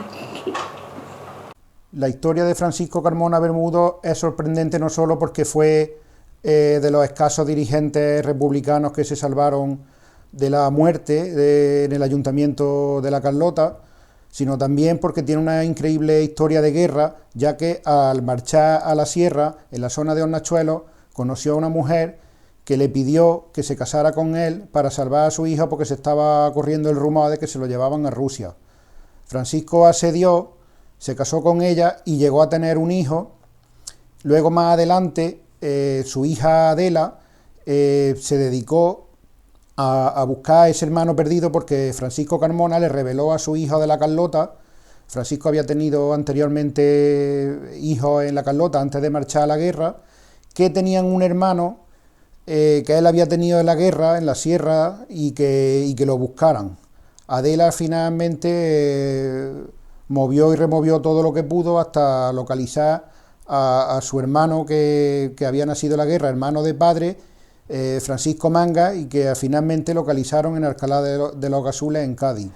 Y bueno, pues ahí tuvo él una historia en el que estuvo mucho tiempo sin venir a su casa, ni estuvo tal, y nada, ahí conoció una mujer, ¿no? Y tuvieron una relación, con esa mujer estuvo un tiempo, una relación, que de esa relación pues salió un tío mío, Francisco Manga. Y entonces, un poco antes de morir, pues le contó a mi madre, lo sabía mi madre, y le contó, dice, que se buscáis que no sois, y le dijo que eran seis hermanos que se buscaran. Y entonces mayormente ella fue la que más movió hilos buscando, aunque luego ya lo acompañó mi tía Valle también, que murió, y ya empezaron a hablar, a comunicarse con los de Madrid, a contarles la historia que venía, que eran 6 hermanos. Y luego pues fuimos ya a base de ir a Hornachuelos, a tirar de hilos y averiguando la historia por donde lo podríamos encontrar y toda esa historia. Pues nos encontramos en Alcalá de los Azules, en una finca del Carrizo, puede ser, no sé si me acuerdo si puede ser Carrizo, donde pues allí llevando lo que es la finca, dirigiendo las cosas, porque allí se hacían cacerías muy grandes con gente muy importante, entre ellas el rey, que por cierto tiene fotos y tiene cosas de las cacerías cuando el rey iba allí a cazar y todas esas cosas. Y bueno, ya empezamos a ir a la historia, a conocernos de la cosa y la verdad que tenemos una relación muy, pues, como familia normal, como los otros, como uno más, ¿no? Al final hay una bella historia donde las familias pues se encuentran, se conocen y ya nunca más han perdido el contacto, quedando en el recuerdo de la Carlota como una de las más bellas historias de la guerra civil en la localidad. Para mí, la pena de no haberlo podido disfrutar más, ¿no? La verdad, porque era... Para mí es un crack, ¿no? Es una persona que se tenía... Luego es como tenía estudios, tenía sus cosas detrás, también juntaba allí mismo en la casa esta que estamos hablando de Raspita, enfrente en Carraspita, pues ahí iban todos los chavales de mi edad, así que tenían allí, iba y daba clases de maestro escuela, vamos, de maestro escuela. Es que era para lo que echara mano, el tío para lo que echara mano, para lo que hiciera, para que tal, era un crack, ¿no?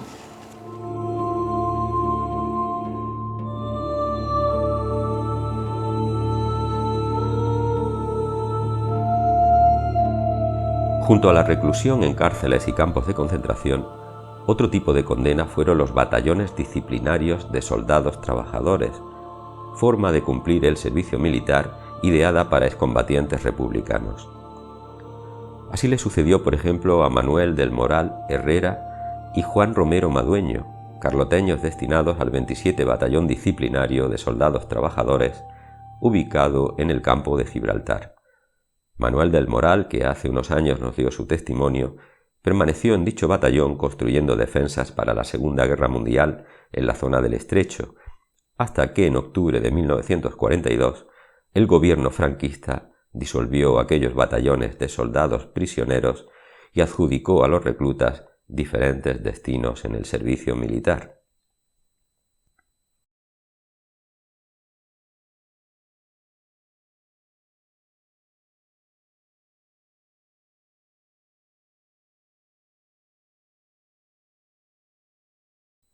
Aunque la Carlota no fue una zona conflictiva desde el punto de vista bélico, es un caso ejemplar de casi todas las trágicas situaciones que se dieron durante la Guerra Civil Española. Así, junto a los fusilamientos sufridos, debemos destacar a los combatientes que lucharon en uno y otro bando, contándose bajas por ambas partes. También hubo huidos a la zona republicana por miedo a las represalias y refugiados.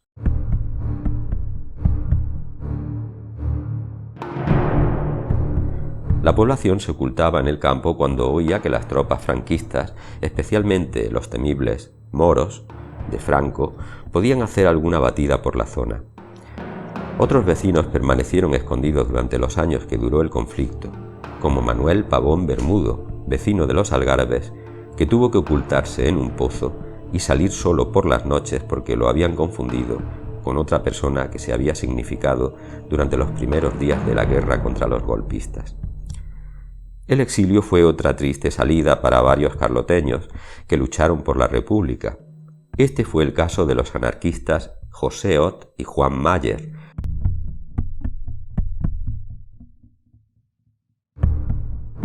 El primero, tras regresar del frente, fue condenado a un exilio o destierro a la localidad de Villa del Río, Córdoba.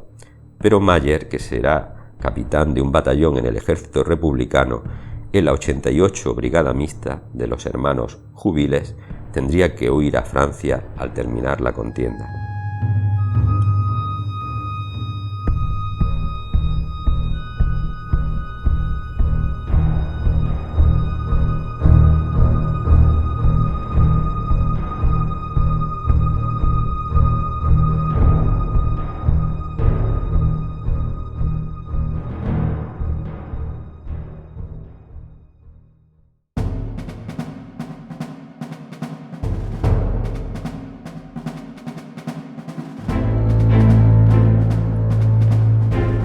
Un caso también especial es el de los resistentes contra el franquismo y contra la Alemania nazi en la Segunda Guerra Mundial. Respecto a la resistencia contra el franquismo, hubo un guerrillero o maquis natural de la Carlota, Francisco Osuna Galiot, apodado El Vidrio, que había nacido en la aldea de Las Pinedas.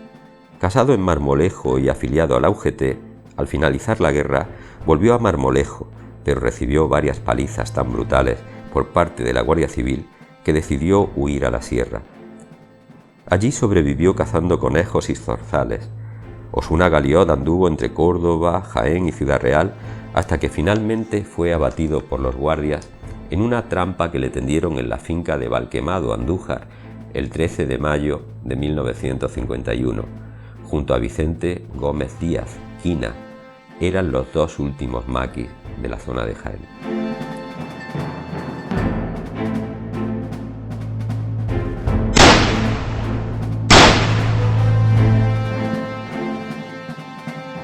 En relación con la resistencia española al nazismo, se inició cuando muchos republicanos españoles refugiados en Francia comienzan a llevar desde allí una importante actividad de lucha contra la Francia de Vichy o contra las tropas de Hitler en la llamada Resistencia Francesa.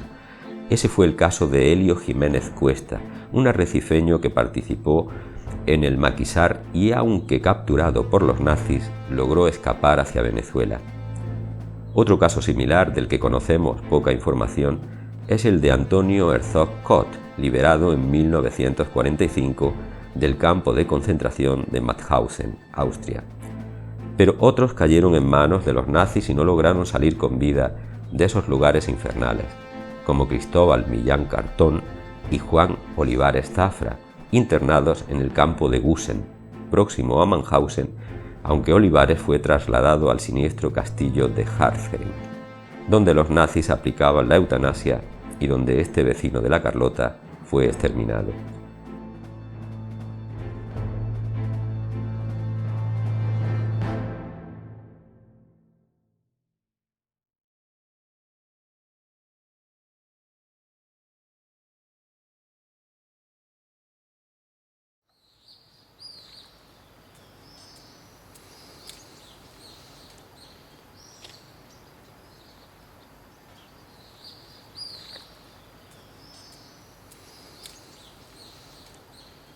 La guerra civil dejó en la Carlota numerosos exiliados que se negaron a regresar a su tierra tras la victoria de las tropas franquistas, entre otros motivos por las terroríficas represalias que se llevaban a cabo contra ellos.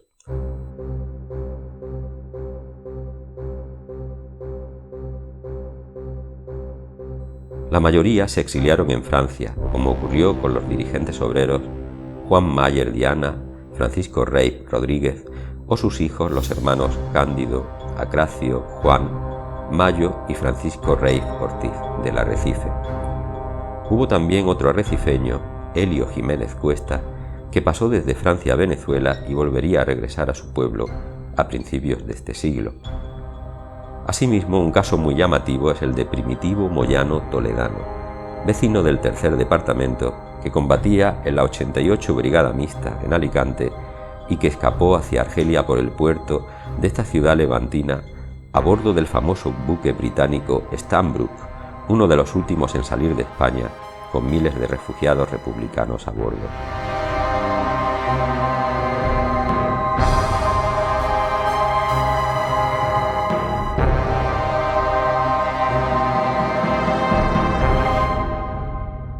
Pues mira, mi abuelo Primitivo fue que cuando estalló el movimiento, un amigo suyo, que era, eso sí lo quiero recalcar, que era contrario a su idea, le dijo: Primitivo, vete, que estás apuntado en una lista y te van a fusilar, vete. 3 días antes de aquello, cogió mi abuelo el camino y se fue no sé si era como al puerto de Valencia, por ahí pudo llegar, para embarcar para Francia. Eso ya lo hemos concretado. Y a los 3 días vinieron un camión con gente, los contrarios, pincharon el pajar, buscaron a mi abuelo, preguntaban a mi abuela dónde estaba. Mire usted, yo mi marido no sé nada de él, se ha ido, no lo sé, y dónde está, y lo estuvieron buscando varios días. Pero claro, ella se había ido al puerto de Valencia, y creo que allí embarcó ya para Francia. Y allí en el puerto conoció a una mujer, porque creo que tenían que entrar como si fuera matrimonio. Conoció y ya se fue a Francia con aquella mujer para Francia. 3 hijos tuvo en Francia. Luego hizo allí, bueno, si es por trabajo, hizo varias funciones. Fue peluquero.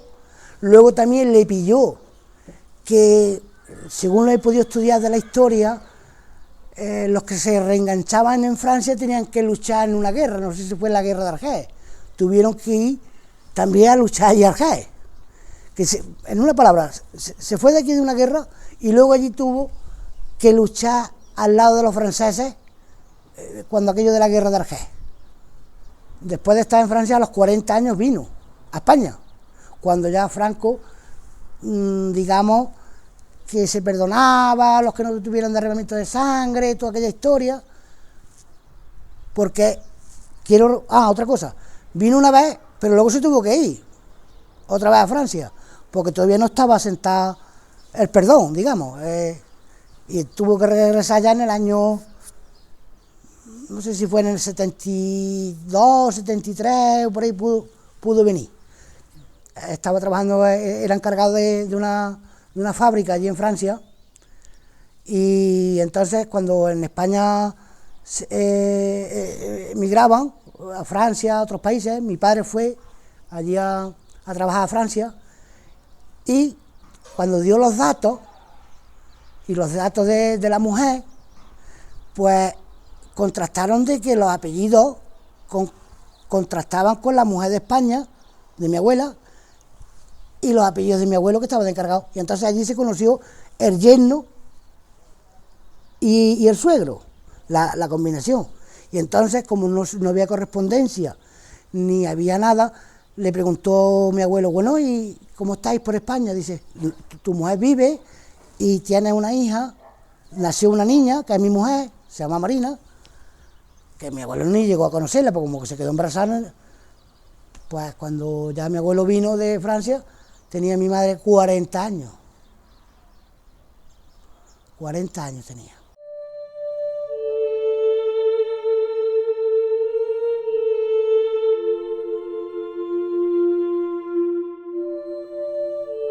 Finalmente, más trágica es la historia de los desaparecidos, de los que también hay algunos casos para la Carlota.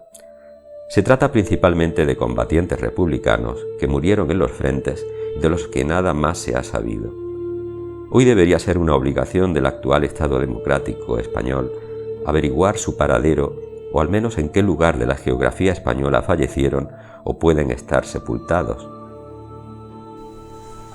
La historia de mi abuelo, Antonio Rivas Santiago, es la historia de uno de los desaparecidos que tenemos aquí en la Carlota. Mis abuelos paternos se llamaban Antonio Rivas Santiago y mi abuela Rosario Moreno Romero. Ellos vivían en Granada, en Albuñol, y mi abuelo le tenía mucho odio porque había votado a la izquierda. Entonces, en aquellos tiempos, cuando la República y los votos, pues todo el mundo hablaba de política, y al hacerse notar de que había votado a la izquierda y también ser del sindicato de trabajadores, afiliado al sindicato de trabajadores de la tierra, la UGT, pues no encontraba trabajo, eran unos tiempos muy difíciles, había mucho odio entre las personas, los que habían votado a la derecha y los que habían votado a la izquierda, y por aquellos entonces, ante estas dificultades, mi abuelo ya tenía 3 hijos, pues se vio un poco obligado, entre comillas, por su ideología, a ingresar en el ejército republicano, ¿no?, por su idea y porque se encontraba perseguido, no encontraba trabajo y las dificultades que había. Mi abuela se encontró sola con 4 niños, trabajando para darle de comer a sus hijos. Ella contaba que tenía tanto miedo y tanto terror de que le quitaran a sus niños, que con una cuerda lo ató a los 4 debajo de la ropa para, por si ella se dormía en algún momento, que no le pudieran quitar ninguno de sus niños. A los meses llegó mi abuelo, que él venía enfermo, ya al terminar la guerra, y les comentó a su hijo mayor y a mi abuela que él iba en busca de unos amigos republicanos que habían estado con él en la guerra, que vivían en Écija, y que uno de ellos era médico. Entonces él iba con la esperanza de que este amigo médico pues lo curase. Ya no supimos nada más de mi abuelo, hasta al poco tiempo localizaron la Guardia Civil a mi abuela y le dijeron que se habían encontrado a mi abuelo muerto a la entrada de Écija, debajo de un árbol. Cuando mi abuela preguntó que dónde estaba su marido, que quería verlo, que dónde estaba enterrado, pues le dijeron que se callase la boca y que firmase los papeles si quería que le dieran las pertenencias, y que si seguía preguntando que podían meterla en la cárcel. Entonces mi abuela firmó para que le dieran una manta vieja, un reloj y el salvoconducto, que es lo que mi abuelo, las pertenencias que mi abuelo llevaba en aquel momento. No nos creemos que muriera de muerte natural. Yo personalmente creo que fue víctima de la represión que había en Écija por aquellos tiempos, y más sabiendo que mi abuelo había estado en el ejército republicano. Yo creo que lo asesinaron, por eso es mi interés de recuperar los restos, para saber realmente qué es lo que pasó.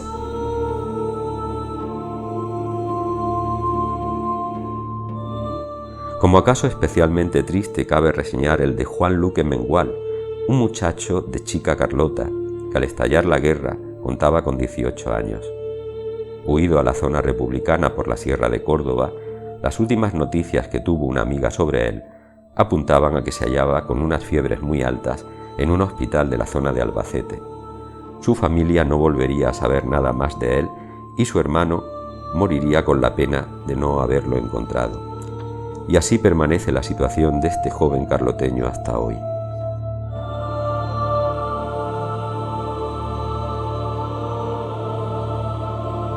La falta de noticias y el olvido que se arrojó sobre ellos han hecho que sus familiares vivan durante todas estas décadas con el peso de no tener noticias acerca de sus seres queridos, que se diluyeron en la vorágine de la guerra como se diluye una gota de agua en un inmenso océano.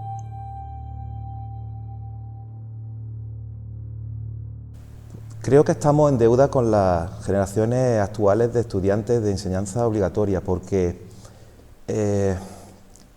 creo que tienen muchas ideas preconcebidas, muchas de ellas que le han dado en la misma familia, a través de las que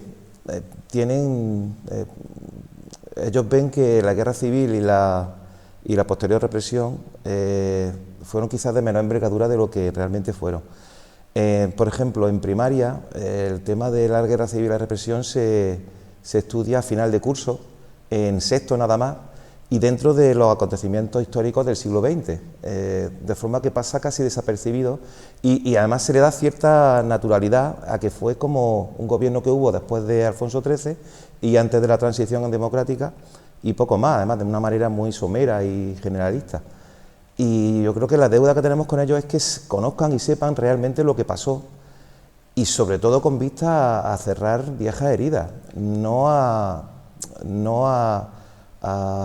aumentarlas, sino como se nos quiere contar últimamente, porque tened en cuenta que desde el conocimiento científico, porque la historia tiene sus fuentes escritas, gráficas y orales, es cómo podemos desentrañar qué ha sido un mito y cuál es la realidad.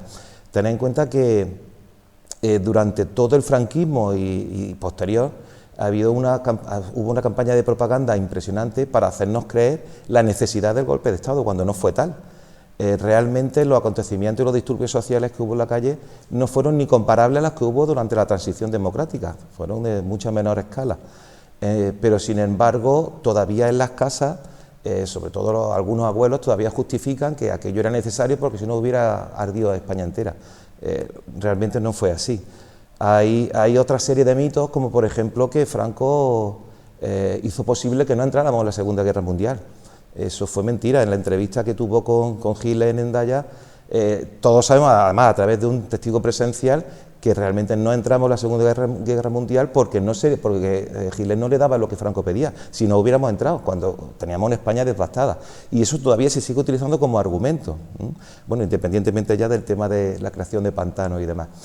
Entonces, ahí creo que los docentes tenemos un campo de actuación muy grande, pero tenemos un problema, y es cómo contamos esto a niños y jóvenes sin aterrorizarlos, o sea, sin causar un daño mayor del que queremos reparar, porque tened en cuenta que estamos hablando de más de 500.000 personas muertas por muerte violenta. Estamos hablando de más de 100.000 personas que están todavía desaparecidas en cunetas y fosas comunes. Estamos hablando de mutilaciones, violaciones, maltratos, es decir, toda una serie de acontecimientos que, contados con su crudeza, pues creo que podemos espantar a los niños. Pero claro, si no lo hacemos tampoco, en alguna manera, contribuimos a la equidistancia que se quiere crear entre los dos bandos, cuando realmente no había dos bandos. Era un gobierno legalmente establecido y otro que se levantó en armas. Entonces yo creo que por eso los docentes tenemos que trabajar con las generaciones jóvenes y sobre todo pensar que esto no es una cuestión opinable, no es una cuestión de criterio, no es una cuestión parcial. Es algo científicamente demostrado y los hechos están ahí, y lo mismo que otros países han pegado carpetazo a su antigua dictadura señalando al culpable y de forma unánime, pues eso es lo que deberíamos hacer nosotros, independientemente luego de que uno sea de izquierda, de derecha, de lo que sea. Por último, me gustaría comentar que quizás los poderes públicos pudieran hacer algo a este respecto, y es considerar la memoria histórica y democrática como un ítem de educación en valores, y que se trabajara en la educación obligatoria como tal. Pensad que enlaza directamente con educación para la paz, con la coeducación y la erradicación del machismo, que también hablamos de la Constitución en los centros, y es un tema y un valor que tenemos en auge, y entonces por ahí sí sería interesante, se le daría mucha más importancia y realmente se superarían las dos Españas que todavía en la actualidad tenemos. Que esto se está haciendo, mi opinión, de venir, contarlo, para que en un futuro, pues que nunca vuelva a ocurrir, que tengamos la posibilidad de no llegar a este extremo, de que siempre haya una balanza entre una idea y otra y nunca lleguemos a extremos graves. Yo he querido participar en este proyecto porque lo que pretendo es saber qué pasó realmente con mi abuelo. Quiero saber dónde está enterrado, quiero recuperar sus restos y quiero devolverle la dignidad a mi abuelo. Y me gustaría a todas esas personas desaparecidas, no para remover odio ni para remover malestar a nadie, simplemente para devolver la dignidad, para que no vuelva a suceder todos estos odios y para que entre personas de ideologías distintas sepamos respetarnos. Simplemente comentar, no se guarda rencor, no hay rencor, el rencor no sirve para nada, el generar odio no sirve para nada. La vida ha continuado, han pasado 83 años del levantamiento fascista, de la muerte de mi abuelo, de sus hermanos, y lo único que queremos es eso, poder saber dónde están, intentar darle una sepultura digna y que las autoridades, el Ayuntamiento de La Carlota, la Diputación de Córdoba, la Junta de Andalucía, pongan los recursos adecuados para que las familias como la mía podamos llevarnos los restos de nuestros familiares a enterrarlos dignamente, darle una sepultura digna, simplemente. Porque lo que no puede ser que porque tú pienses de una manera y otra persona piense de otra, lleguemos a esta guerra. Mi abuelo no quería ir a la guerra, ni mi abuelo pretendía hacerle daño a nadie, mi abuelo se vio obligado. Porque ya sabes cómo la historia lo cuenta, las penalidades que se pasó, la guerra, la posguerra, las necesidades, la malnutrición, el caos del país, que estas cosas al fin y al cabo no conducen a nada más que a lo que es la destrucción. en un país civilizado no podemos llegar a esto nunca jamás. Y que, hombre, afortunadamente, creo que gracias a nuestra democracia vamos a llegar al perdón. Es muy importante. Yo tengo amigos que son ahora contrarios de mi abuelo y su abuelo. Aquello pasó, pero ahora tenemos que buscar el perdón, la confrontación, la unión. Después de 84 años lo único que queremos es poder honrar a nuestros muertos, poder llorarles en un sitio donde sepamos que están. Es simplemente eso. Es importante estudiar y enseñar la etapa de la Segunda República, la Guerra Civil, el franquismo y la transición a la democracia. Porque si algo nos enseña el estudio de estas etapas es que el bienestar y los derechos de que gozamos actualmente no cayeron del cielo, no nos fueron regalados, sino que costó mucha sangre y mucho esfuerzo conseguirlo, llegar hasta ellos. Evidentemente el estudio de todas las etapas de la historia es importante, pero más que nunca porque nos enseña precisamente lo que acabo de decir, ¿no? Que tenemos una serie de derechos y libertades que debemos defender a toda costa y rebuscando en el pasado pues vemos lo que costó conseguirlo. Así pues también tenemos la libertad de poder elegir lo que nos conviene y lo que no nos conviene, conociendo el pasado. Como decía uno de los mayores estudiosos de estas etapas que hemos tenido en España, el profesor Manuel Tuñón de Lara, el estudio de la historia es vital para una colectividad que quiera ser libre de su destino.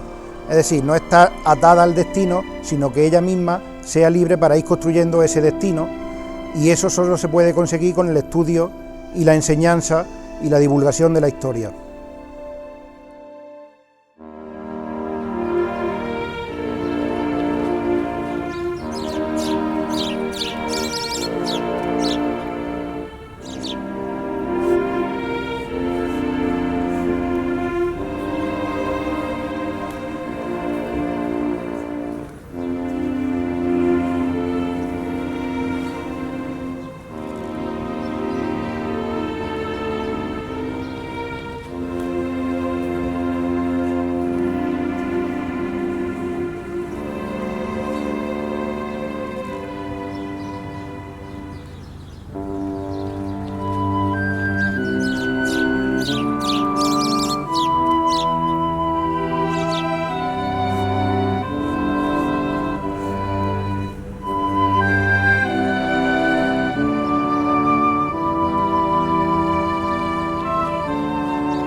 A la memoria de todos los carloteños y carloteñas represaliados durante la Guerra Civil Española, la Segunda Guerra Mundial y el franquismo.